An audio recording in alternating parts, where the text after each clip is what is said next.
કુલેશ. વૈષ્ણવો, સત્સંગ શરૂ કરતાં પહેલાં એક અગત્યની વાત કરવાની છે કે આજે વિડીયો બધા જાતે ઓફ કરવો પડશે.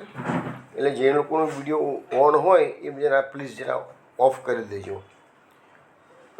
ઓડિયોનું તો મ્યુટ જાગૃતિબેને કરી દીધેલું છે, પણ વિડીયોનું આજે થતું નથી. સિસ્ટમમાં કંઈક ગડબડ થઈ છે. દરેક વૈષ્ણવ પોતાના વિડીયો જાતે ઓફ કરી દે એટલી મારી રિક્વેસ્ટ છે. ગયા અઠવાડિયે સત્સંગમાં આપણે જોયું કે ગોવાળના રૂપમાં આવેલો પ્રલંબાસુર બલરામજીને ઉપાડી ગયો છે અને નક્કી કરેલી જે સીમા હતી એનાથી પણ આગળ લઈ જાય છે. આગળ જતાં એ ગોવાળના રૂપમાં આવેલા અસુરે રાક્ષસ શરીર ધારણ કર્યું. બલરામજીને ખ્યાલ આવી ગયો. બલરામજીએ વજન વધાર્યું, તેથી અસુરની ગતિ ધીમી થઈ ગઈ. પ્રલંબની પીઠ પર જે બલરામજી સવારી કરતા હતા તો લખે છે કે બલરામજીનો મુકુટ સૂર્ય સમાન ચળકતો હતો અને બલરામજીનું શ્રીઅંગ શ્વેત વર્ણન હતું, એટલે ચંદ્રમા જેવું શકતું. એટલે ચંદ્ર અને સૂર્ય એક સાથે થયા હોય એવી ત્યાં આગળ દેખાવ થતો હતો. પછી અસુર કાળો હતો એટલે વાદળ જેવો લાગતો હતો. એના શરીર પરના ઘરેણા વીજળી સમાન શોભતા હતા. આ વિશાળ કાય અસુરને જોઈને બલરામજી ડરી ગયા. બીજું શું હતું કારણ કે એ અસુર કેવો ભયંકર દેખાતો હતો. એની આંખો સળગતા અંગારા જેવી હતી. એની ભયંકર દાઢો બ્રહ્મરો સુધી પહોંચતી હતી અને શિખા જાને સળગતી અંગારા હોય એવી દેખાતી હતી. એટલે બલરામજી આ જોઈને, આ અદ્ભુત દૃશ્ય જોઈને બલરામજી ગભરાઈ ગયા હતા. હવે બલરામજીને હવેની જે લીલા આગળ થવાની છે એમાં બલરામજીમાં ભગવાનનો આવેશ આવશે એટલે બલરામજી પછી એનો નાશ કરશે. પરંતુ એ લીલા આપણે શ્રવણ કરીએ તે પહેલાં પનઘટનું કીર્તન શ્રવણ કરો.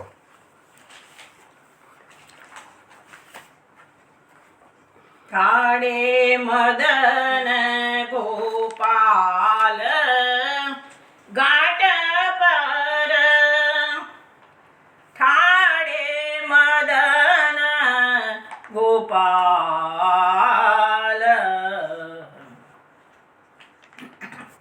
ठाणे मदन गोपाल घाट पर, ठाणे मदन गोपाल.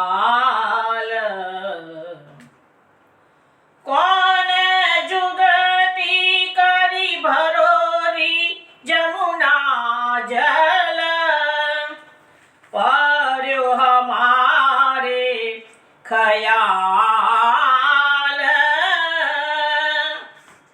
ठाणे मदन गोपाल. द्योष बढ़्यो घर सासरी से, चली न सकत एक चाल, परमानंद स्वामी चित चोर्यो, बेनु बजाय रसाल, ठाणे मदन गोपाल, ठाणे मदन गोपाल घाट पर, ठाणे मदन गोपाल.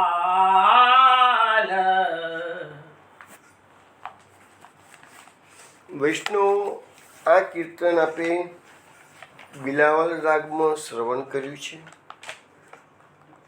પરમાનંદદાસજી આ કીર્તનમાં આપણને એવું સમજાવે છે કે સખી ગોપી જમનાજલ ભરવા માટે ગયેલી છે અને તો આગળ જમનાજીના ઘાટ પર મદન ગોપાલ ઊભા છે કે છે.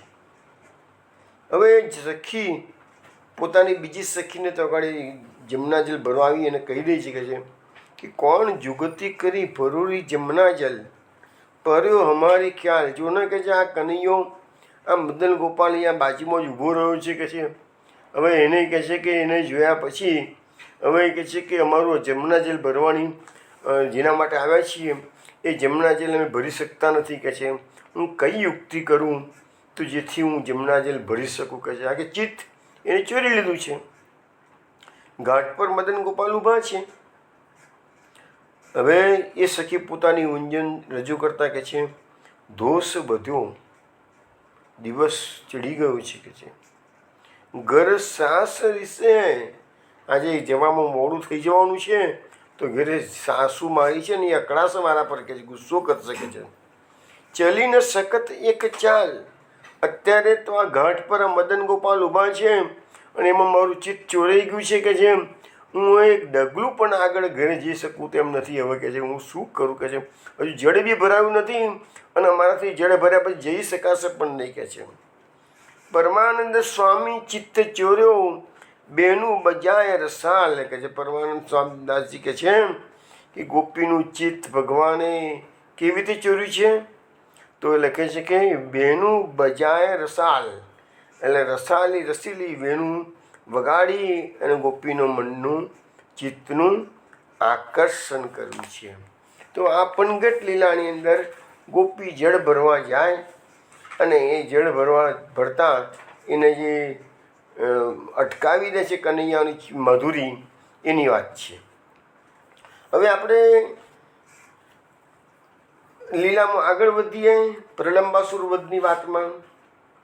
તો એમાં લખે છે કે અથાગત સ્મૃતિ રભયો વિપુંબલો વિયાય સાર્થમિવ હરંતમાત્મનં વૃષાહન શિરસી દધેન મુષ્ટિના સુરાદીપો ગિરિમિવ વ્રજ્રરંસા. એટલે કે છે કે બલરામજીની યાદ આવ્યું. હવે જે ગભરાયેલા હતા એમાંથી નિર્ભય થઈ ગયા. કોઈ વસ્તુની જેમ પોતાને આકાશ માર્ગે ઉપાડી જતા પોતાના શત્રુને જોઈને બલરામજીને ક્રોધ આવ્યો. એટલે ઇન્દ્રે જેમ વજ્રના વેગથી પર્વતને માર્યો હતો એમ પ્રણમના માથામાં બલરામજીએ જોરથી મુક્કો માર્યો. હવે આ શ્લોકની સુભદ્રીજી મહાપ્રભુજી સમજાવે છે કે બલરામજીમાં હવે ભગવાનનો આવેશ આવ્યો. બલરામજીમાં જ્યાં સુધી આવેશ આવ્યો નહોતો ત્યાં સુધી બલરામજીને ડર લાગ્યો કે આટલો મોટો અસુર હું શું કરીશ. પણ ભગવાન મહાપ્રભુજી લખે છે કે બલરામજીમાં આવેશ આવ્યો. આવેશ આવ્યો એટલે એમને યાદ આવી ગઈ કે અરે હું તો શેષાવતાર છું કે છે. હું સામાન્ય ગુવાડીઓ થોડો છું. એટલે ડર જતો રહ્યો. પોતે નિર્ભય થઈ ગયા અને લખ્યું છે કે આકાશ માર્ગે આ જે અસુર મને લઈ ગયો છે એ તો વધ કરવા યોગ્ય છે. આપણે માનતા હતા ગોવાળીઓ પણ ગોવાળીઓ નથી. એટલે પછી જોરથી ગુસ્સો કરી બલરામજીએ ક્રોધ કરી અને એના માથામાં મુક્કો માર્યો છે. હવે અહીંયા ઉપમા આપવામાં આવી છે કે ઇન્દ્રે જેમ વજ્રના વેગથી પર્વતને માર્યો હતો. તો એના માટે મહાપ્રભુજી સુભદ્રીજી એવું લખે છે કે પહેલાં પર્વતોને પાંખો હતી. આપણે જે પર્વતો તમને કદાચ ખબર હશે હિમાલય છે. હિમાલયની પત્નીનું નામ છે મીના અને મીનાની પુત્રીનું નામ છે પાર્વતી.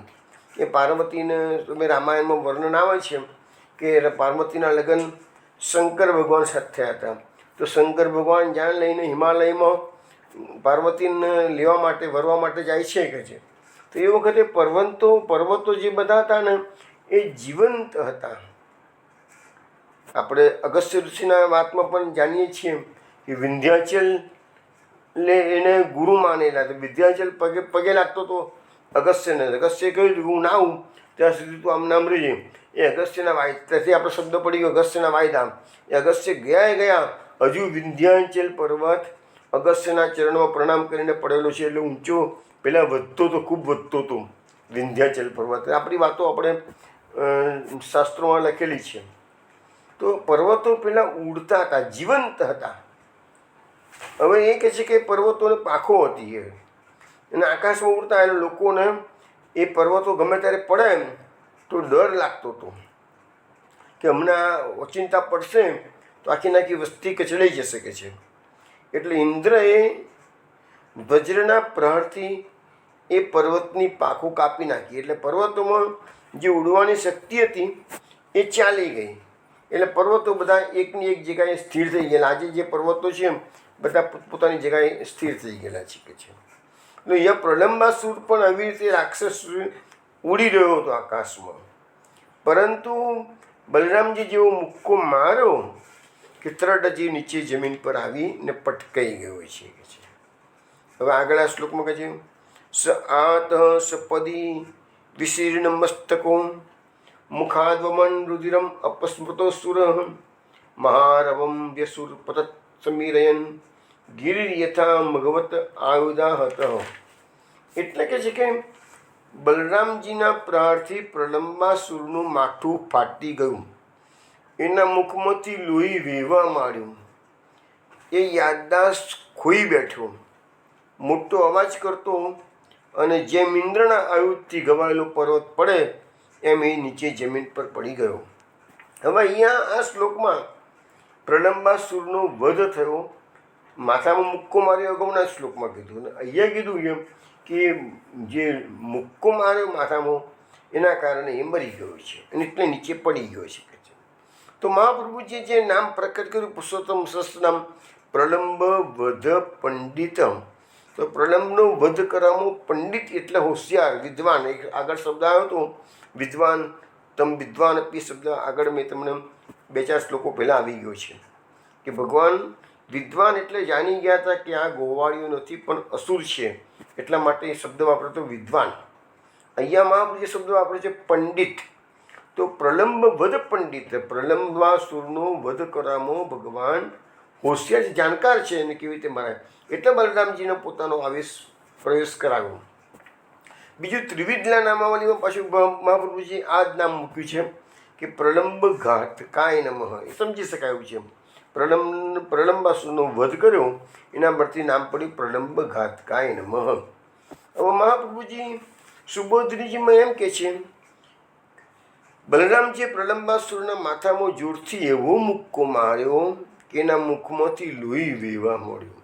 એટલે મહાપ્રભુજી કહે છે એની અંદરનો દોષ નીકળી ગયો, પછી માથું ફાટી ગયું એટલે એના બહારના દોષોની પણ નિવૃત્તિ થઈ ગઈ, પછી એની યાદદાસ્ત પણ ગુમાવી દીધી એને. એટલે આવી રીતે દેહ, ઇન્દ્રિય અને મનથી એ પ્રલંબાસુર વિકલ થઈ ગયો એમ લખે છે ત્યાં. હવે એના જે પ્રાણ છે ને એ તો મુક્કો આકાશમાં માર્યો ને તો આકાશમાં જ એના પ્રાણ ચાલ્યા ગયેલા, અંતરિક્ષમાં છે, અને પછી એનું જે ડેડ બોડી છે એ જમીન પર પટકાઈ ગયું છે.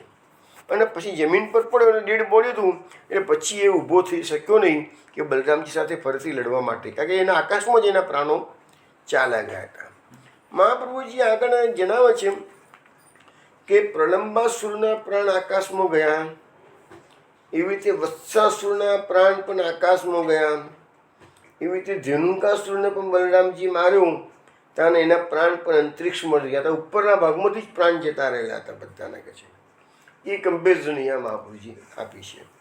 હવે આગળ કહે છે, શું કહે છે, દ્રષ્ટા પ્રલંબમ નિયતમ બલેન બલશાલિના ગોપા સુવિસ્મિતા આસન સાધુ સાધ્વીતિ વાદિન આશિષોભિગૃણંતશ્ચેમ પ્રશંસન સૂતદહરણમ પિત્તાગતમિવાલિંગ્યમ પ્રેમ વિવલ ચેતસમ પાપે પ્રલંબે નિયતે દેવા પરમનિવૃત્તા અભ્યવર્ષન બલમ માલ્યૈ સસંસુ સાધુ સાધ્વિતિ. આ 3 શ્લોકો હું બોલ્યો, એમાં 2 વખત સાધુ સાધ્વિતિ શબ્દ આવે છે. સાધુ સાધુ એટલે બહુ સારું કર્યું, બહુ સારું કર્યું, સરસ સરસ, આપણે કહે ને વેલ ડન એવું થયું ગયા. તો 2 વખત કેમ બોલે છે? તો પહેલી વખત સાધુ સાધ્વિતિ જે શબ્દ આવ્યો છે ને એ ગોપ સખાઓએ બલરામજીને ધન્યવાદ આપ્યા છે, બહુ સારું કર્યું, બહુ સારું કર્યું. અને બીજી વખત જે સાધુ સાધ્વિતિ શબ્દ આવ્યો છે ને એમાં આકાશમાં દેવો આવી ગયા છે, દેવોએ બલરામજીને જે કાર કર્યો છે, બહુ સારું કર્યું, આમ અસુર એ જ દાવનો હતો કે છે, તમે બહુ સારું કર્યું. એટલે બંને વખતે શબ્દના પ્રયોગો જે કરવામાં આવેલા છે સાધુના એ અલગ અલગ વ્યક્તિઓએ કરેલા છે. અર્થ એવો થાય છે કે ભગવાન બલરામજીએ પ્રલંબાસુરનો વધ કર્યો. હવે અહીંયા બલેન બલશાલીના એમાં શબ્દો વાપરેલા છે. બલેન એટલે બલરામજીએ અને બલશાલીના એટલે બળશાળી એટલે કે બળવાન બલરામજીએ પ્રલંબાસુરનો વધ કર્યો. તે જોઈને ગોપો બહુ વિસ્મય પામ્યા અને સાધુ એમ કહેવા લાગ્યા, બહુ સારું કર્યું કે છે.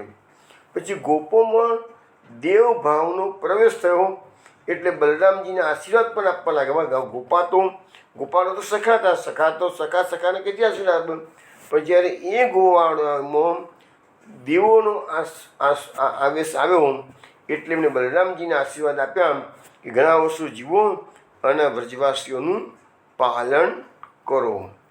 પછી લખે છે કે પાપી પ્રલંબાસુરનો વધ થતાં દેવો પણ ઘણા પ્રસન્ન થઈ ગયા, આકાશમાં આવી ગયા, પુષ્પવૃષ્ટિ કરી અને સાધુ કહીને બલરામજીની પ્રશંસા કરવા લાગ્યા. હવે આપણે આની પાછળ એક સુંદર કીર્તનનું ગાન આપણે શ્રવણ કરીએ. જાકો સદા સહાઈ કન્હાઈ તાહી કહો કાકો ડર માઈ. જાકો સદા સહાઈ કન્હાઈ તાહી કહો કાકો ડર માઈ. વનચર સદા સંગ હી ડોલે ખેલત ખાત સબની સો બોલે તાહી કહો કાકો ડર માઈ. જાકો ધ્યાન ન પાવે જોગી सो ब्रज में माखन को भोगी. जाकी माया त्रिभुवन छावे जो जसुमती के प्रेम बंधावे ताही काहे काको डर माई. मुनिजन जाको ध्यान न पावे ब्रजजन ले नाम बुलावे. सुरता ही सुर अंबर देखो जीवन जन्म ब्रज ही को लेखो ताही कहो काको डर माई. जाको सदा सहाई कन्हाई ताही कहो काको डर माई. ताही कहो काको डर माई. વૈષ્ણવ આ કીર્તન આપે બિલાવલ રાગમાં શ્રવણ કર્યું છે. આમાં સુરદાસજી પ્રભુની લીલાનું ગાન કરતા કે છે કે જાકો સદા સહાય કનાઈ તાહી કહો કાકો ડરમાઈ. અરે જેને શ્રી કૃષ્ણ સદાય સહાય કરતા હોય એવા ભક્તને ડર રાખવાની શી જરૂર છે? જ્યાં બધા ગોવાળિયા હતા એ પ્રલંબાસુર દૈત્યથી ગભરાઈ ગયા એક વખત, તો બલરામજી પણ ગભરાઈ ગયા એક વખત તો કે છે. પણ સુરદાસજી કહે છે તમારે શું કદાચ ગભરાવાની જરૂર છે કે છે, કારણ કે તમારે કૃષ્ણની સહાય મળવાની જ છે કે છે. વનચર સદા સંગહી ડોલે ખેલત ખાત સબનીસો બોલે. આ કૃષ્ણ કેવો છે? તો જંગલમાં વનોમાં ગાયો ચરાવવા માટે જાય છે ને, તો ગાયોની સાથે રોજ ફર્યા કરે છે કે આખો દિવસ કે છે. અને સબનીસો બોલે ખેલત ખાત એટલે કે બધા ગોવાળિયાની સાથે આખો દાડો મસ્તી કરવાની છે, ખીલ્યા કરે છે. આપણે જોયું ને બધું, નાના વિધ ક્રીડા રતાય નમઃ, એટલે અહીંયા લખ્યું છે ખેલત. અને ખાત, ખાત એટલે બધાની સાથે વનભોજન ચાકલીના કરે છે. અને સબનીસો બોલે એટલે બધાની સાથે વાતો કર્યા કરે છે, હસે છે. આપું ન સત હસાવત ગ્વાલન, એટલે બધાને હસાવે છે, બધાની જોડે વાતો કરે છે કે છે. પણ એ કનૈયો કેવો છે? તો લખે છે કે જાકો ધ્યાન ન પાવે જોગી સો વ્રજ મેં માખન કો ભોગી. અરે જે જોગીઓના ધ્યાનમાં પણ કૃષ્ણ આવતા નથી, એ કૃષ્ણ આજે વ્રજમાં આવી અને માખણનો ભોગ આરોગે છે, માખણ માગી માગીને આરોગે છે કે છે. જાકી માયા ત્રિભુવન ચાવે જો જસુમતી કે પ્રેમ બંધાવે.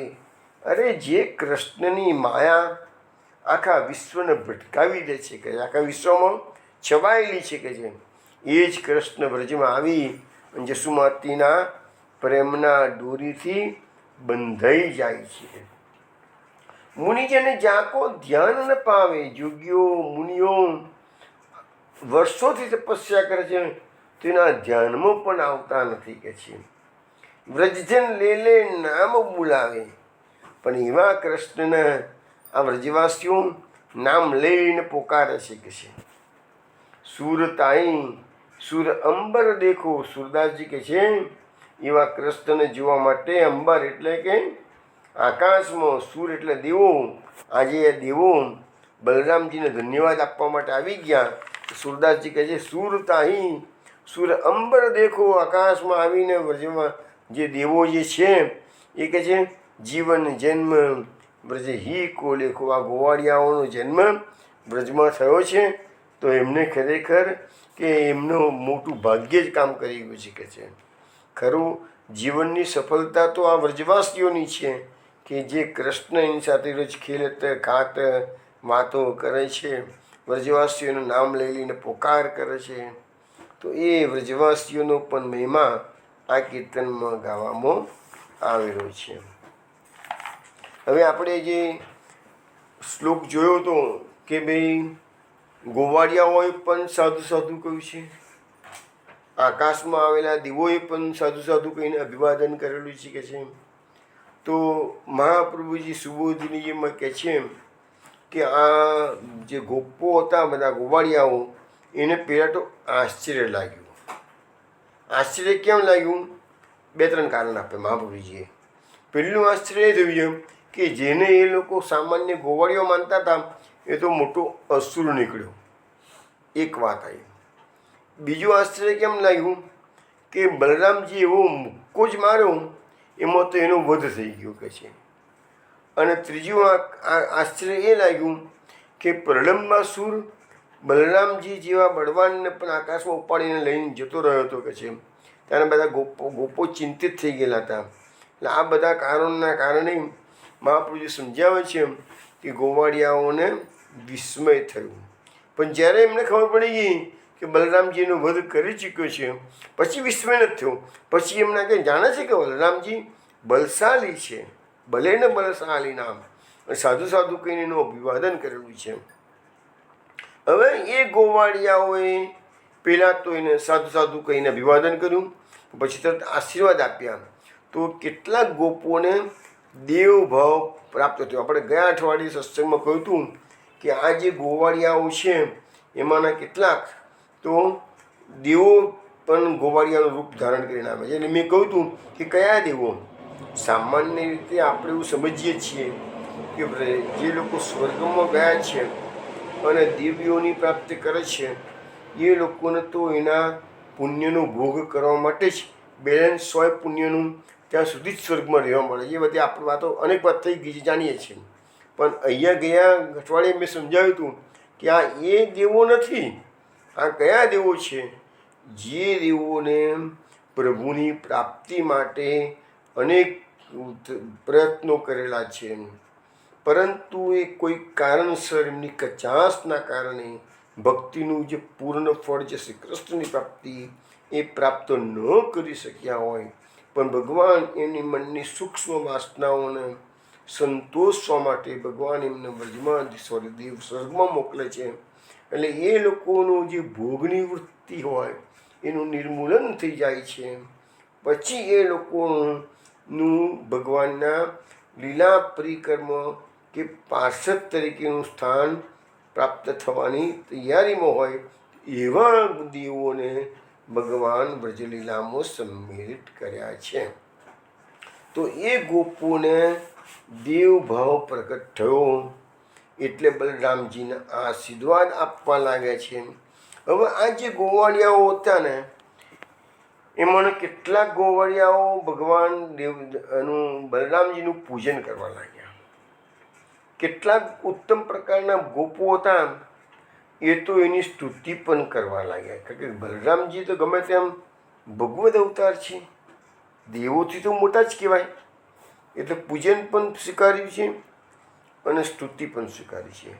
પણ કેટલાક સંભાવવાળા ગોપો હતા જે લોકોને બલરામજીનું ભગવત તત્વ નથી ખ્યાલ આવતું, મને પોતાના જેવો ગોવાળીઓ લાગે ને ગોવાળિયાજી આ અસુરને મારે એમ લાગે, તો સંભાવવાળા જે ગોપો હતા એ લોકોએ બલરામજીને આલિંગન આપ્યું છે. જોયું, પહેલાં પૂજન કરે છે, પહેલાં સ્તુતિ કરે છે અને આ લોકો આલિંગન આપે છે. તમે મહાભારતની સિરિયલમાં એ વસ્તુ આવે છે. શ્રી કૃષ્ણ ભગવાન જ્યારે ઇન્દ્રપ્રસ્થ પધારે છે રાષ્ટ્રીય યજ્ઞની અંદર, તે વખતે શ્રી કૃષ્ણ ભગવાન યુધિષ્ઠિરને અને ભીમને પગે લાગે છે, કારણ કે એમનાથી ઉંમરો મોટા છે. અર્જુનને આલિંગન કરે છે, એટલે કે ભેટે છે, કારણ કે સમવયસ્ક છે. અને સદેવ અને નકુળ એ શ્રી કૃષ્ણના પગે લાગે છે, કારણ કે એમાંથી નાના છે. તો આવી કથા મહાભારતમાં આવે છે. તો પોતાની સમવયસ્ક હોય એને આલિંગન આપવાનું, મોટા હોય એને પગે લાગવાનું, અને નાના હોય એ મોટાને પગે લાગે, એ વાત છે અહીંયા. તો અહીંયા લખ્યું છે કે એ સંભાવવાળા ગોપો હતા એ બલરામજીને આલિંગન કરવા લાગ્યા. હવે લખ્યું છે કે પ્રાપી પ્રણંબાસુરના વધથી શુદ્ધ સત્વ ગુણવાળા દેવો પસંદ થયા. હવે આ વાત તો પૃથ્વી પરની થઈ, પણ આ દેવોને જ્યારે ખબર પડી ગઈ કે ભાઈ કંસે મોકલેલો પ્રણંબાસુર નામનો દૈત્ય કે જેનાથી અમે લોકો અત્યાર સુધી ગભરાતા હતા એને તો ઓલરેડી પુત્તળ પર બલરામજીએ મારી નાખ્યો છે. તો તરત જ એ શુદ્ધ સત્વગુણવાળા દેવો આકાશમાં આવી ગયા, ઘણા પ્રસન્ન થઈ ગયા અને પોતાની પ્રસન્નતા બતાવવા માટે બલરામજી પર પુષ્પોની વૃષ્ટિ કરે છે. બલરામજીને સાધુ સાધુ બહુ સારું કરી અને પ્રશંસા કરવા લાગ્યા અને પુષ્પવૃષ્ટિથી પ્રસન્નતા બતાવે છે અને એમની જે સ્તુતિ કરી છે ગુણગાન ગાવાથી, અને લખ્યું છે કે દોષની નિવૃત્તિ થવાથી અભિમાની દેવતાઓ રાજી થયા છે.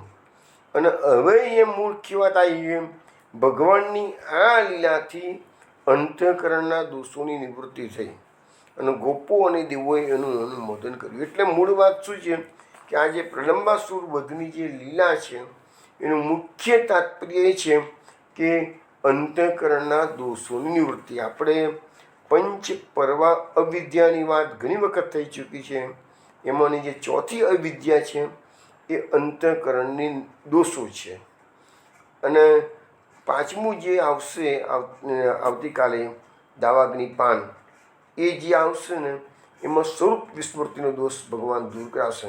એટલે 5 પ્રકારની અવિદ્યા ભગવાન આ ચોથા પ્રકારની અવિદ્યા છે. આવતીકાલે દાવાગ્નિ પાન કરશે. એક દાવાગ્નિ પાન કર્યું એ જુદું હતું. હવે પછી ગયા અઠવાડિયે પણ દાવાગ્નિ પાન થયું હતું. ભગવાને વ્રજલીલામાં 2 વાર દાવાગ્નિ પાન કરેલું છે. પણ આજે જે લીલા થઈ છે એ પ્રલંબાસુર વધની લીલા છે. અને એ લીલાનું તાત્પર્ય મહાપ્રિય સમજાવે છે અંતઃકરણના દોષોની નિવૃત્તિ. તો વૈષ્ણવ આ રીતે અહીંયા અધ્યાય આપણો 18મો અધ્યાય અહીંયા સમાપ્ત થઈ જાય છે. ઇતિ શ્રીમદ ભાગવતના દસમ સ્કંદના તામસ પ્રકરણના અવાંતર તામસ પ્રમેય પ્રકરણના ભગવાનના શ્રી ધર્મનું નિરૂપણ કરતા ચોથા અધ્યાય પરની શ્રીમદ વલ્લભ દીક્ષિત વિરચિત શ્રી સુબોધનીજી ટીકાનું વિવરણ સમાપ્ત. દસમ સ્કંદના સતત 18મા અધ્યાયનું વિવરણ સમાપ્ત. ચલો બધા વિષ્ણુ 3 વખત હરે નમઃ બોલવાનું છે. હરે નમઃ, હરે નમઃ, હરે નમઃ. વૈષ્ણવો, હવે આ પ્રલંબાસુરનો વધ થયો. હવે બ્રહ્મ વૈવર્ત પુરાણની અંદર આ પ્રલંબાસુરનો પૂર્વજન્મ આપવામાં આવેલો છે. ગર્ગ સંહિતામાં પણ પૂર્વજન્મ આપવામાં આવેલો છે. પહેલાં આપણે બ્રહ્મ વૈવર્ત પુરાણના આધારે પ્રલંબાસુરનું પૂર્વજીવનનું પૂર્વજન્મનું વૃત્તાંત સાંભળીએ. તમને એનાથી ખ્યાલ આવશે કે આપણા પણ આજ સુધીમાં અનેક જન્મો, એટલું જ કે આપણને ખબર નથી કે આપણે પહેલાં ક્યાં ક્યાં ગયા હતા. આ જગ્યાએ ગયા હતા, પેલા આ જગ્યાએ ગયા હતા, પછી આ જગ્યાએ ગયા હતા, હજુ પણ ક્યાં ક્યાં જઈશું એ ખબર નથી. કારણ કે એ બધું ભગવાને પોતાની મુઠ્ઠીમાં, ગીતામાં પણ ભગવાને અર્જુનને કીધું છે ને કે અર્જુન, તારા ને મારા અનેક જન્મ થઈ ગયા છે, તે બધા હું જાણું છું, પણ તું જાણતો નથી. ભગવાન અર્જુન જેવા, અર્જુન તો નરનો અવતાર છે, તો અર્જુનને પણ ખબર નથી એના પહેલાં કેટલા જન્મો થઈ ગયા અને પછી શું થવાનું છે. તો એવી રીતે અહીંયા દરેકે દરેક અસુરના પૂર્વજન્મો ગર્ગ સંહિતામાં તો બધા આપેલા જ છે, પણ ક્યારેક ક્યારેક બ્રહ્મવૈવર્ત પુરાણમાં આપેલા છે. બ્રહ્મવૈવર્ત પુરાણની વાત આજે હું તમને કરું છું. તો એમાં તો એવું બતાવવામાં આવેલું છે કે બકાસુર, પ્રલંબાસુર અને કેશિદૈત્ય એ પૂર્વજન્મમાં 3 ભાઈઓ હતા. તો આપણે એ વાત આજે કરીએ છીએ. હવે શું છે કે એક વખત નારદજી ફરતા ફરતા બદ્રિકાશ્રમમાં, નરનારાયણનો આશ્રમ છે ત્યાં ગાડી ગયા. ભગવાન નારાયણ ઋષિના રૂપમાં ત્યાં ઋષિ મુનિઓની સભા ભરીને બેઠા છે. નારદજી કંઈ પ્રશ્ન કર્યો, એના જવાબની અંદર આ બધા અસુરોના પૂર્વજન્મની વાત ભગવાન કરી રહ્યા છે. અને ભગવાન નારદજીને કહે છે કે મેં પુષ્કર તીર્થમાં સૂર્યગ્રહણના અવસર પર, જો એટલે આપણામાં અહીંયા જો આ બ્રહ્મવૈવર્ત પુરાણની અંદર સૂર્યગ્રહણનો મહિમા બતાવવામાં આવ્યો છે. આપણા ત્યાં ભાગવતમાં પણ સૂર્યગ્રહણનો મહિમા માટે શ્રી કૃષ્ણ ભગવાન યાદવોની સાથે કુરુક્ષેત્ર સ્નાન કરવા માટે ગયા છે, એ વાત આપણે દસમ સ્કંદમાં આવશે આગળ. એટલે આજે પણ તમને કહું, કુરુક્ષેત્રમાં ચંદ્રગ્રહણનું સ્નાનનું મહત્ત્વ ગંગાજીમાં છે રાત્રે, અને સૂર્યગ્રહણનું સ્નાનનું મહત્ત્વ કુરુક્ષેત્રમાં છે. ત્યાં 2 કુંડ છે, બ્રહ્મ સરોવર અને સન્નિહિત સરોવર. બંને નજીક નજીકમાં છે, 1.5 કિલોમીટરના અંતરે છે બંને સરોવરો. બંનેમાં આ બ્રહ્મ સરોવર જે છે એનો ઘેરાવો 6.6 કિલોમીટર છે. ચારે બાજુ પાક્કો ઘાટ છે. એક સાથે લાખો માણસો સ્નાન કરી શકે એવી સરસ સગવડ સરકાર તરફથી કરવામાં આવે છે. તો અહીંયા લખ્યું છે પુષ્કર તીર્થમાં સૂર્યગ્રહણના અવસર પર સાક્ષાત મહાદેવજીના મુખેથી મેં સાંભળ્યું હતું. ભગવાન નારાયણ ઋષિ નારદજીને કહે છે, આ જે હું વાત કરું છું એ ભગવાન મહાદેવે નારાયણ ભગવાનને ઋષિને કહ્યું હતું કે છે, અને પુષ્કર તીર્થમાં સૂર્યગ્રહણના અવસર પર. હવે લખ્યું છે કે ગંધમાદન પર્વત પર ગંધર્વરાજ ગંધર્વા રહેતા હતા. હવે આ ગંધમાદન પર્વતની વાત પછી આપણા શાસ્ત્રોમાં ઘણીવાર આવે છે, પણ કરદમ અત્યારે રામેશ્વર ગયો છે તો એ મને ગઈકાલે જ ફોન પર કહેતો હતો કે અહીંયા ગંધમાદન પર્વત આવેલો છે. મને ખ્યાલ હતો નહીં કે રામેશ્વરમાં ગંધમાદન પર્વત છે. એને કીધું ગંધમાદન પર્વત રામેશ્વરમાં આવેલું છે. આપણા શાસ્ત્રોમાં તો ઘણીવાર ગંધમાદન પર્વત પરની વાતો આવે છે. તો ગંધમાદન પર્વત પર ગંધર્વરાજ ગંધવા નામનું ગંધર્વતા રહેતા હતા. એ ગંધર્વમાં શ્રેષ્ઠ હતા. એમને 4 પુત્રો થયા. તે બધા શ્રી કૃષ્ણના ભક્તો હતા. સદાય શ્રી કૃષ્ણના ચરણકમળનું નિરંજન ચિંતન કરતા હતા. અને એ બધા 4 પુત્રો જે હતા એના દુર્વાસાના શિષ્ય હતા. અને દુર્વાસા આપણે કહીએ ભલે ઋષિ મુનિ, પણ એ શ્રી કૃષ્ણના ભક્ત છે. તમે ગર્ગ સંહિતામાં વાંચ્યું હશે તો દુર્વાસા એને ભગવાનના માયાનો જે અનુભવ થયો, અને પછી દુર્વાસાએ નંદનંદન સ્તોત્રની રચના કરી છે. અને નંદનંદન સ્તોત્રનો લખ્યું છે કે જે પ્રાતઃ ઉઠીને પાઠ કરશે એના જન્મમાં જ શ્રી કૃષ્ણના દર્શન થશે. બહુ નાનું સ્તોત્ર છે, બહુ મોટું નથી, પણ કંઠસ્થ કરવા જેવું સ્તોત્ર છે. નંદનંદન સ્તોત્ર, ખાલી 3 શ્લોકો છે અંદર. તો એ બધા 4 ભાઈઓ હતા, દુર્વાસાના શિષ્ય હતા. એમના નામ હતા વસુદેવ, સુહોત્ર, સુદર્શન અને સુપાર્શ્વ. આ 4 ભાઈઓએ એવો નિયમ લીધેલો હતો કે રોજ સવારે શ્રી હરિને કમળ ચડાવીને પૂજા કર્યા પછી જલપાન કરવાનું. સવારે ભગવાનની પૂજા કરવાની અને કમળ ચડાવવાના અને પછી જલપાન કરવાનું, એવો નિયમ લીધેલો હતો. એટલે આ રીતે 4 ભાઈઓ વૈષ્ણવમાં શ્રેષ્ઠ હતા અને ભગવાન શ્રી કૃષ્ણની નિરંતર ભક્તિ કરતા હતા અને પુષ્કર તીર્થમાં રહીને તપશ્ચર્યા પણ કરતા હતા. હવે લાંબા સમય સુધી એ લોકોની તપશ્ચર્યા કર્યા પછી એ લોકોને મંત્ર સિદ્ધિ પણ મળી ગઈ હતી. પણ આ 4માં સૌથી જે મોટા હતા એનું નામ હતું વસુદેવ. એમને લગ્ન નહોતા કર્યા. તેઓ બ્રહ્મ તેજથી પ્રકાશિત થઈ ને તત્કાળ દેહ ત્યાગ, એમને જે સિદ્ધિઓ મળી ગઈ એટલે એમને દેહ ત્યાગ કરી અને શ્રી કૃષ્ણનો પાર્ષદ બનીને ભગવાનના ધામમાં જતા રહ્યા. એટલે એકનો તો ઉદ્ધાર થઈ ગયો, બાકી રહ્યા 3. એ બાકીના 3 ભાઈઓ એકવાર ફરતા ફરતા તપસ્યા પૂરી થઈ ગઈ, મંત્ર સિદ્ધિઓ પ્રાપ્ત થઈ ગઈ, પછી ફરતા ફરતા એકવાર ચિત્ર સરોવરના તટ પર ગયા. સૂર્યોદયનો સમય થયેલો હતો અને શ્રીહરિની પૂજા માટે કમળની જરૂર હતી જ. તો જોયું તો ચિત્ર સરોવરમાં અનેક કમળ થયેલા હતા.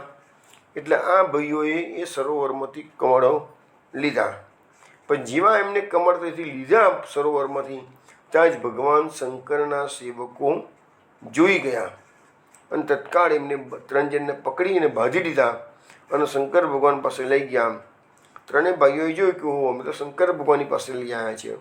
એટલે જઈને દંડવત પ્રણામ કર્યા કે શંકર ભગવાન કોણ છે? તો મહાન વૈષ્ણવ છે. વૈષ્ણવ નામ યથાશંભુ, એવું ભાગવતમાં ગીતામાં લખેલું છે. તો આ લોકો બધા પરમ વૈષ્ણવ છે. શંકર ભગવાનને બી જઈને વૈષ્ણવ તરીકે એમને પ્રણામ કરેલા છે. ભગવાન શિવે પૂછ્યું કે પાર્વતીજીના સરોવરમાં પ્રવેશ કરીને કમળ લેવાવાળા તમે લોકો કોણ છો? પાર્વતીના વ્રતની પૂર્તિ માટે 1,00,000 યક્ષ તે સરોવરની રક્ષા કરે છે. પાર્વતીજી એવું વ્રત લીધેલું કે સતત 3 મહિના સુધી શ્રી હરિને ભક્તિભાવથી દરરોજ 1,000 કમળ ચડાવે. બોલો, પાર્વતીજી શંકર ભગવાનની અર્ધાંગિની, તો પણ પૂજા તો શ્રી કૃષ્ણની કરે છે.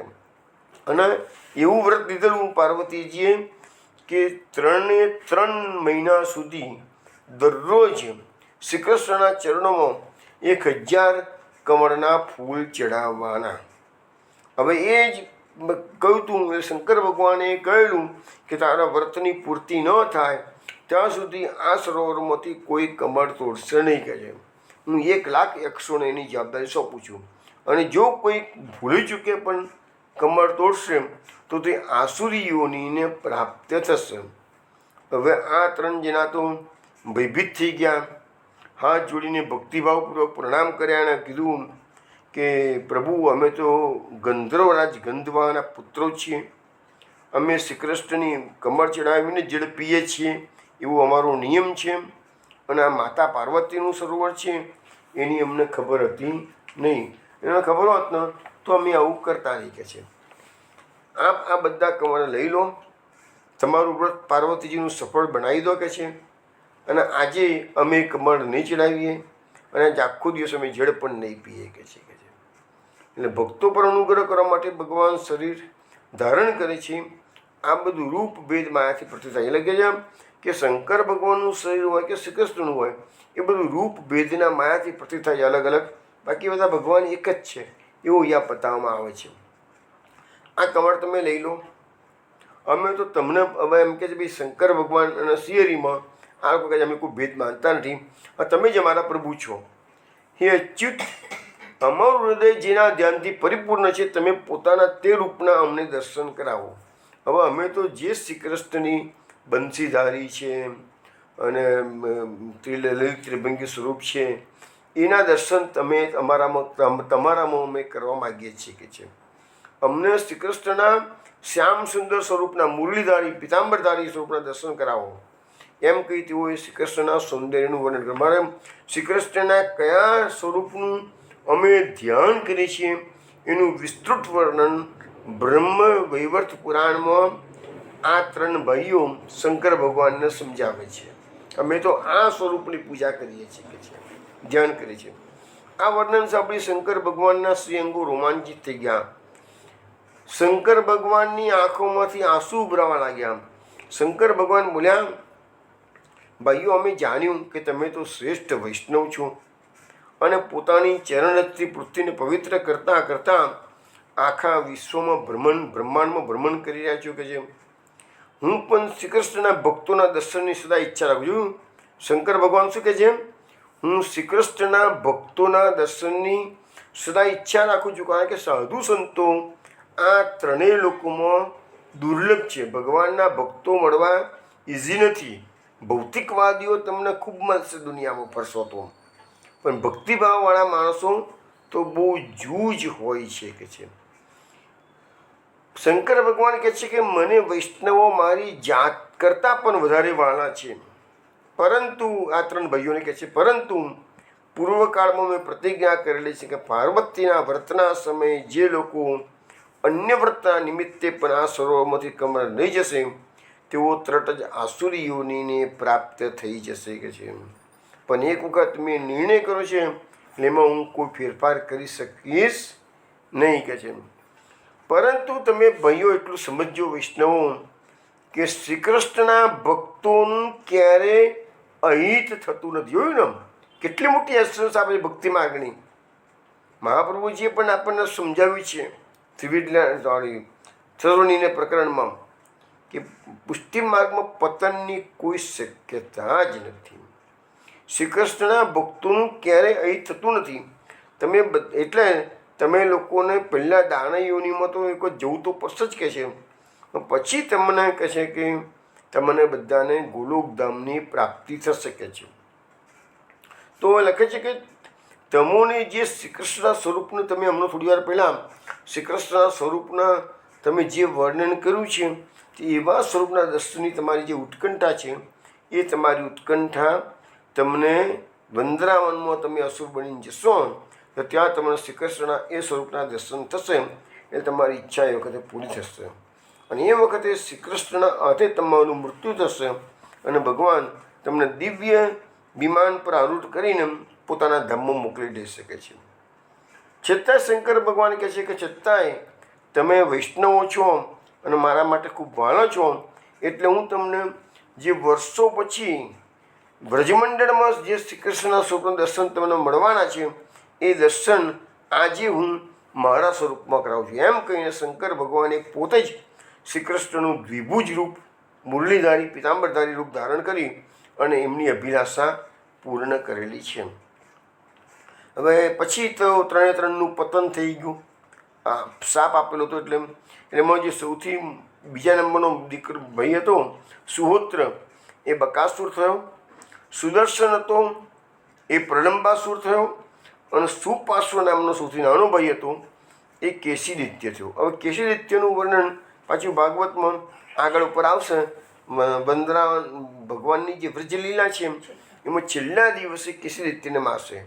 કેશીદિત્ય છે ને એ ભગવાનની પાસે ઘોડાના રૂપમાં આવે છે. કંસે અસુરોને અનેક પ્રકારના રૂપો ધારણ કરાવી અને વ્રજમંડળમાં મોકલ્યા છે. એમાં વૃષભાસુર બળદના રૂપમાં આવ્યો છે, વત્સાસુર વાછડાના રૂપમાં આવ્યો છે, કેશીદિત્ય ઘોડાના રૂપમાં આવ્યો છે, આ પ્રલંબાસુર જે છે એ ગોવાળિયાના રૂપમાં આવેલો છે. એ બધા અલગ અલગ કોઈ અજગરના રૂપમાં આવ્યો છે, કોઈ બગલાના રૂપમાં આવ્યું છે, બધા અલગ અલગ રૂપમાં આવેલા છે. હવે આ બકાસુર છે ને એ બગલાના આકારનો હતો. શ્રી કૃષ્ણને બ્રહ્મવત પુરાણમાં જે વર્ણન છે એ શ્રી કૃષ્ણને ગળી ગયો હતો અને તેથી તેનામાં બળતરા ઉત્પન્ન થઈ એટલે બહાર એનેથી ઓકી કાઢ્યો, બહાર વમન કર્યું અને જેવું વમન કર્યું કે ત્યાં એનો દેહ ત્યાગ થયો. પરંતુ ભાગવત પ્રમાણે ભગવાને એના ચોચમાંથી પેલા ઓકી કાઢો તો બહાર નીકળી ગયા. એટલે ભાગવતમાં એવું લખ્યું છે કે ભગવાને એની બંને ચોચોથી એને ચીરી નાખ્યો અને બકાસુરને મારી નાખ્યો. બીજું, ભાગવતમાં બકાસુર, પ્રલંબાસુર કે કેશિદૈત્ય એમાંથી કોઈનો ઉદ્ધાર થયો હોય એવો કોઈ ઉલ્લેખ જોવા મળતો નથી. હા, પૂતનાનો ઉદ્ધાર થયો છે, અઘાસુરનો ઉદ્ધાર થયો છે, શિશુપાલ સિવાય બીજા ઘણાનો ઉદ્ધાર થયો છે. પણ આ ત્રણની વાત બ્રહ્મ પુરાણ કહે છે કે એમને ભગવત ધામ મળ્યું છે, પણ અહીંયા બતાવવામાં આવતું નથી કે છે. હવે ભગવાન જ્યારે બ્રહ્મ વૈવર્ત પુરાણ પ્રમાણે પ્રલંબાસુરની વાત આવે છે. ભગવાન જ્યારે ગોચારણ કરતા કીલી કદંબ વનમાં ગયા ત્યારે પ્રલંબાસુર વૃષભનું રૂપ ધારણ થયું. અહીંયા પ્રલંબાસુર આપણા ભાગવત પ્રમાણે ગોવાળિયાનું રૂપ લઈને આવ્યો હતો, અને અહીંયા બ્રહ્મ વૈવર્ત પુરાણ પ્રમાણે પ્રલંબાસુર વૃષભ એટલે બળદનું રૂપ લઈને આવ્યો છે. તે વિષાયકાળ હતો અને તેને બંને શિંગડાથી શિયરીને ઉઠાવ્યા અને શિયરીને પેલા વૃષભાસુરે એટલે કે વૃષભના પ્રલંબાસુરે ગુમાવવા મળ્યો. આ જોઈને ગોવાળિયાઓ રડવા લાગ્યા. બલરામજીએ બધા ગોવાળિયાને સાંત્વના આપી છે. પછી મધુસૂદને તેના બંને શિંગડા પકડી અને એને આકાશમાં ગુમાવી અને જમીન પર પછાડ્યો. આથી તેના પ્રાણ ચાલ્યા ગયા. એટલે બ્રહ્મવત પુરાણ પ્રમાણે શ્રી કૃષ્ણએ વૃષભના રૂપમાં આવેલા પ્રલંબાસુરનો વધ કર્યો, જ્યારે ભાગવત પ્રમાણે પ્રલંબાસુર ગોવાળિયાનું રૂપ લઈને આવ્યો હતો અને બલરામજીએ ભગવાનના આવેશ ધારણ કરી અને એને માર્યો છે. આટલો ડિફરન્સ બ્રહ્મવત પુરાણ અને ભાગવતમાં છે.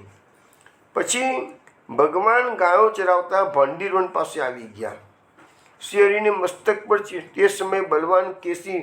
હવે અહીંયા બ્રહ્મવત પુરાણમાં એવું કહેવામાં આવે છે કે બકાસુર, પ્રલંબાસુર અને કેશિદૈત્ય એ ત્રણેયને ભગવાન એક જ દિવસે મારે છે. પછી ભગવાન ગાયો ચરાવતા ભાંડીરોન પાસે આવ્યા. તે સમયે બળવાન કેશિદૈત્ય ઘોડાના રૂપમાં ત્યાં આવી ગયો હતો. તેની શિયરીને મસ્તક પર ચડાવીને આકાશમાં 100 યોજન સુધી વારંવાર ઉછાળીને ગુમાવ્યા અને અંતમાં પૃથ્વી પર પડી ગયો.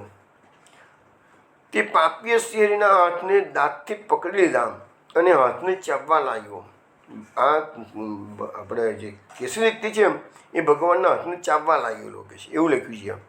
પરંતુ શિયરીના અંગો બધા એ વખતે વજ્રના બની ગયેલા હતા.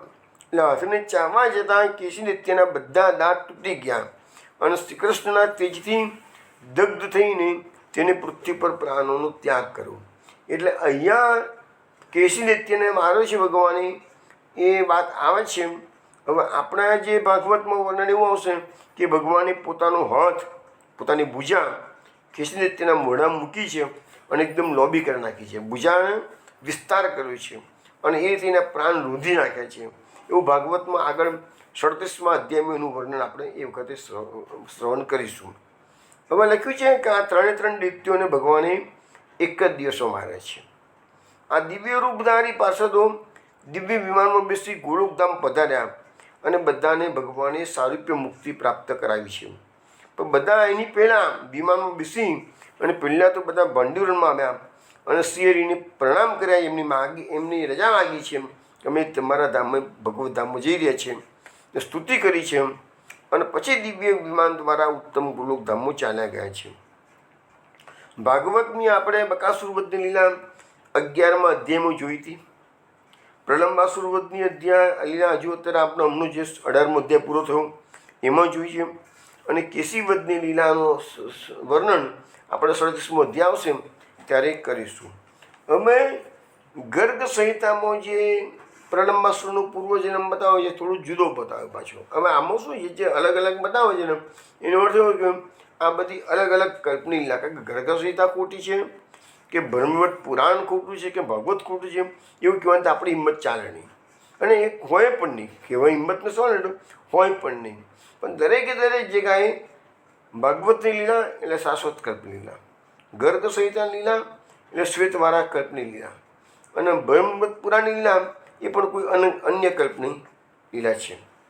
તો ગર્ગ સંહિતામાં લખ્યું છે કે બકાસુરનો પૂર્વજન્મ તો આપણે એ વખતે તમને બતાવી દીધેલો કે હયગ્રીવ દૈત્યનો ઉત્કળ નામે પુત્ર હતો અને ગંગાસાગર તીર્થ પર ગયો અને જાજલી ઋષિના આશ્રમમાં જઈને પાલીમાંથી માછલીઓ ખાવા લાગ્યો.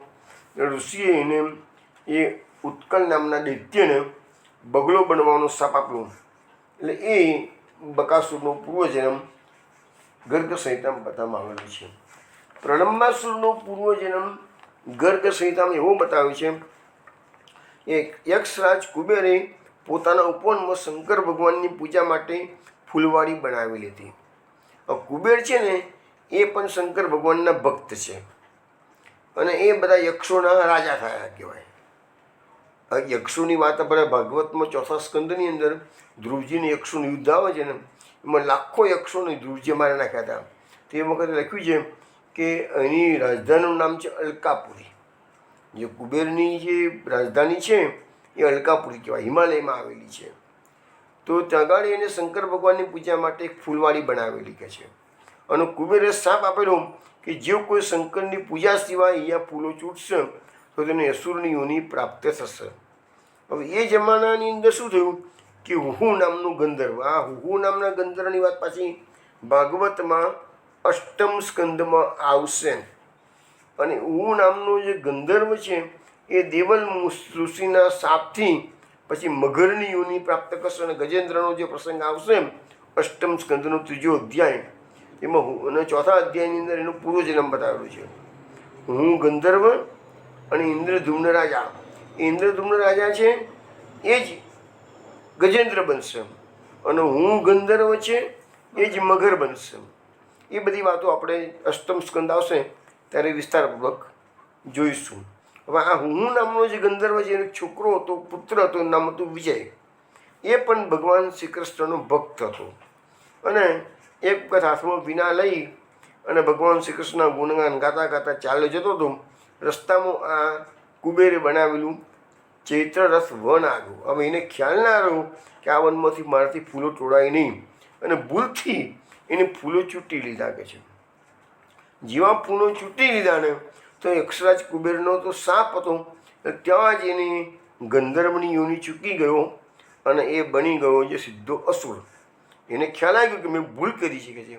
પછી ખબર પડી કે આ તો ફૂલવાડી કુબેરની બનાવેલી છે. એટલે કુબેરની પાસે જાય છે અને એની શરણાગતિ સ્વીકારીને ક્ષમાયાચના કરી છે કે મને ખ્યાલ નહીં કે તમારો સાપ છે એવો કે છે. મેં તો શ્રી કૃષ્ણની પૂજા માટે જ આ ફૂલ ચૂંટેલા કે છે. પણ કુબેરે કીધું કે હવે નહીં ચાલે કે છે, અસુરની યોનિ પ્રાપ્ત થઈ કે મારો સાપ ફેલ નહીં જાય કે છે. પણ હું તને એક કામ કરી આપું કે છે કે તારી મુક્તિ કે છે શ્રી કૃષ્ણ ભગવાનના ભાઈ બલરામજીના હાથે દ્વાપર યુગમાં ભગવાન પ્રકટ થશે ત્યારે તારું થશે. એટલે કુબેરે એને વરદાન આપેલું. એટલે દ્વાપરના અંતમાં ભંડીર વનની અંદર યમુનાજીના તટ પર બલરામજીના હાથે આ પ્રલંબાસુરનો વધ કરીને એની મુક્તિ કરાયેલી છે કે છે. એટલે લખ્યું છે કે આવી રીતે પ્રલંબાસુરનો કથા ગર્ગ સંહિતામાં થોડીક જુદી આપવામાં આવેલી છે કે છે. હવે આપણે આ બ્રહ્મ પુરાણ પ્રમાણે અને ગર્ગ સંહિતા પ્રમાણે પૂર્વજન્મની વાત થઈ ગઈ. હવે આપણે જોઈએ કે આપણો આ અધ્યાય પૂરો થયો તો આ અધ્યાયની અંદર 3 નામ પુરુષોત્તમ સહસ્ત્ર નામના, 1 નામ અને 2 નામ ત્રિવિધા નામાવાળી નામ, એ પણ આપણે છેલ્લે જોઈ લઈએ. તો એમાં એવું છે કે પુરુષોત્તમ સહસ્ત્રનામો જે થોડી વાર પહેલાં જ વાત થઈ છે, પ્રલંબ વધ પંડિતા એક જ નામ મૂક્યું છે. મહાપ્રભુજીએ આ આટલા 18મા અધ્યાયના 32 શ્લોકોમાંથી એક જ નામ મૂક્યું છે, પ્રલંબ વધ પંડિત. પ્રલંબાસુરનો વધ કરવામાં ભગવાન પંડિત જેવા હોશિયાર છે. અને ત્રિવિધા નામાવલીઓ 2 નામ મૂકે છે, નાના વિધ ક્રીડા રતાય નમ અને પ્રલંબ ઘાતકાય નમ. પ્રલંબ ઘાતકાય નમ તમને સમજણ પડી ગઈ કે પ્રલંબાસુરનો વધ કર્યો એટલે પ્રલંબ ઘાતકાય નમ. અને નાના વિધ ક્રીડા રતાય નમ એટલે શું છે, ભગવાને આ 18મા અધ્યાયની સ્ટાર્ટિંગમાં એવા આપણે અનેક શ્લોકો જોયા છે કે ભગવાને અનેક પ્રકારની રમતો નાના પોતાના ગોપ સખાઓ સાથે કરી છે. અને એમાં એ રમત રમતા રમતા પાછો ગોવાળીઓ બનીને પ્રલંબાસુર આવી ગયો. એટલે એનાથી નામ પડ્યું નાના વિધ ક્રીડા રતાય નમઃ. અને 11મો અધ્યાય આપણે જ્યારે સ્ટડી કર્યો હતો, શ્રવણ કર્યો હતો, અને એમાં પાછું એક નામ મહાપ્રભુજીએ મૂકેલું હતું કે વંદ્રાવન ક્રીડા રતાય નમઃ. પહેલાંમાં વૃંદાવન ક્રીડાર્તાય નમઃ, અહીંયા નાનાવિધ ક્રીડાર્તાય નમઃ. એટલે બંનેનો અર્થ એક જ થાય છે. એ ભગવાને પોતાના ગોપ સખાઓ સાથે અનેક વિવિધ રમતો રમ્યા છે. તો આવી રીતે પુરુષોત્તમ સસ્તામ ત્રિવિધા નામાવલીનું નિરૂપણ થઈ ગયું.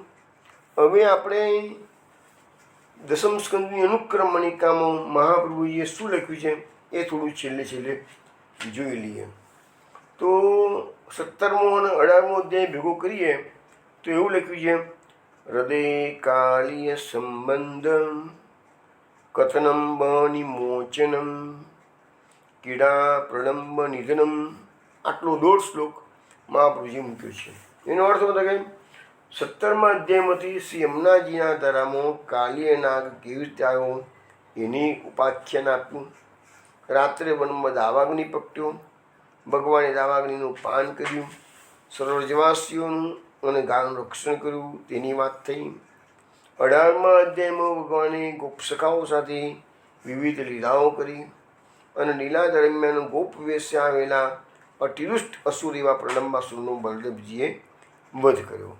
તો આટલી વાત મહાપ્રભુજીએ દસમ સ્કંદની અનુક્રમણિકામાં કે જે સુરદાસજીને પરમાનંદાસને શ્રવણ કરાવી હતી એમાં મૂકેલી છે. હવે આપણે બલરામજીના આજે આ લીલા જે પ્રલંબાસુર વધની છે એ બલરામજીએ કરી છે. હવે તમને વૈષ્ણવ ખબર હશે જ કે ગર્ગ સંહિતામાં એક આખો ખંડ છે બલભદ્ર ખંડ નામ.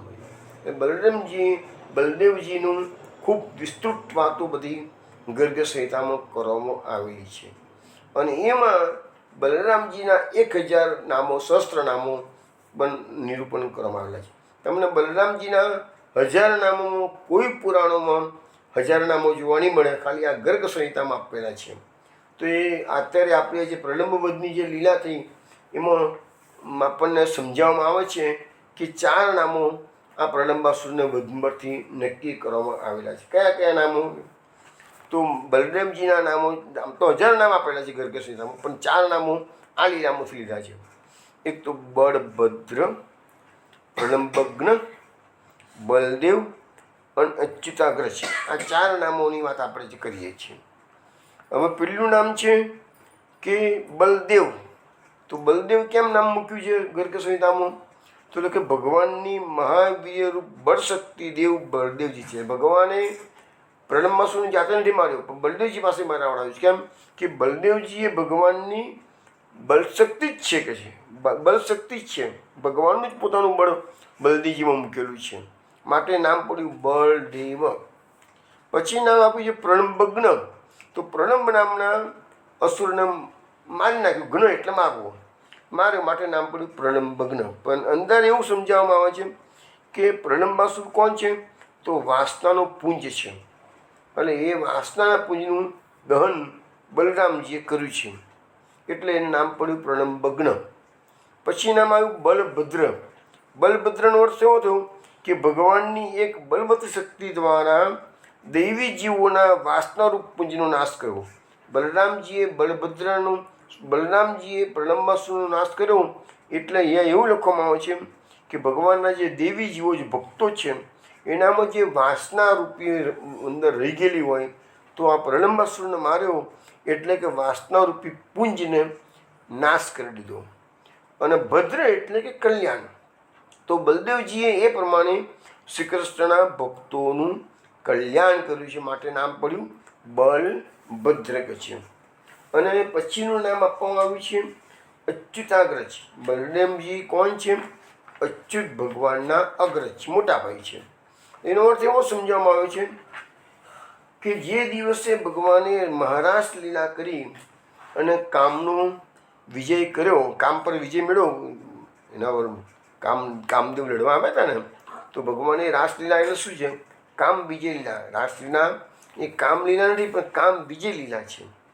તો ભગવાને રાસમાં એ કામદેવનો પરાસ્ત કર્યો છે, એના પર વિજય પ્રાપ્ત કર્યો છે.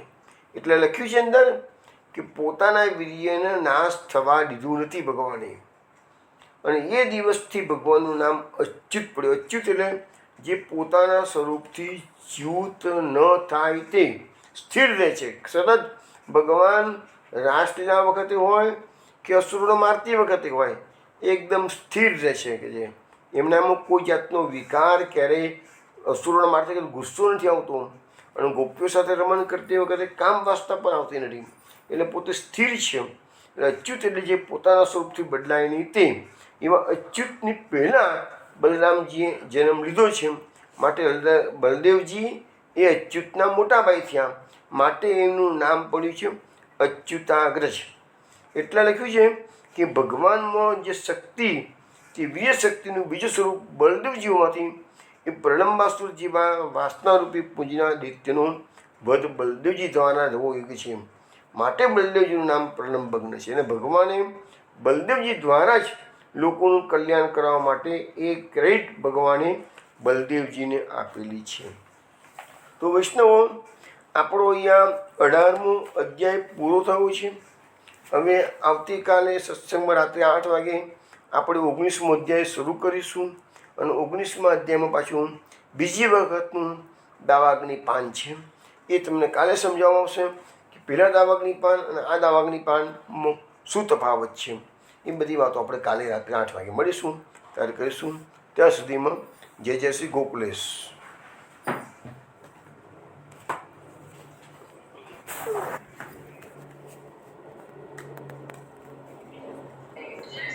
જય શ્રી ગોકુલેશ.